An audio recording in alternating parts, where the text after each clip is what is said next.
Je me souviens très clairement, nous dit frère Baxing, du premier message que j'ai donné en Inde en 1943.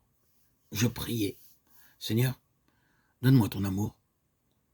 Je ne me préoccupe pas des paroles que tu me donnes, mais que je ressente de l'amour pour ceux envers lesquels je prêche, même s'ils se moquent de mes paroles décousues.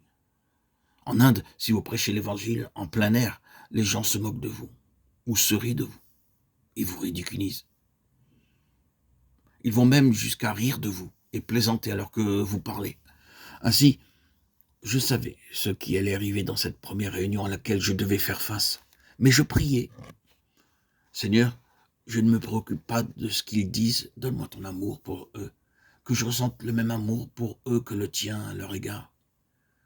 Ils sont dans les ténèbres, ils ne connaissent pas leur chemin, ils ne savent pas qu'ils sont responsables de leur comportement.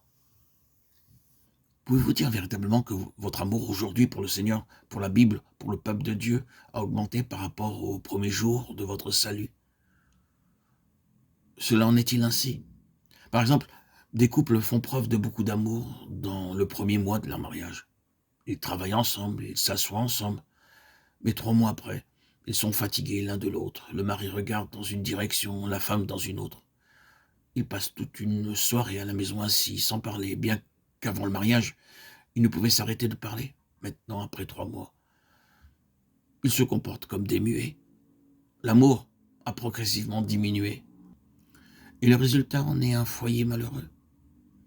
Ceci est une très pauvre illustration.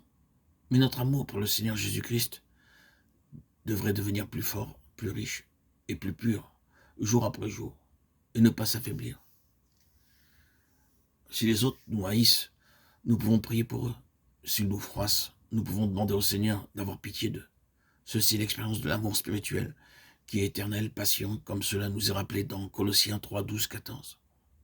Ainsi donc, comme des élus de Dieu, saints et bien-aimés, revêtez-vous de sentiments, de compassion, de bonté, d'humilité, de douceur, de patience.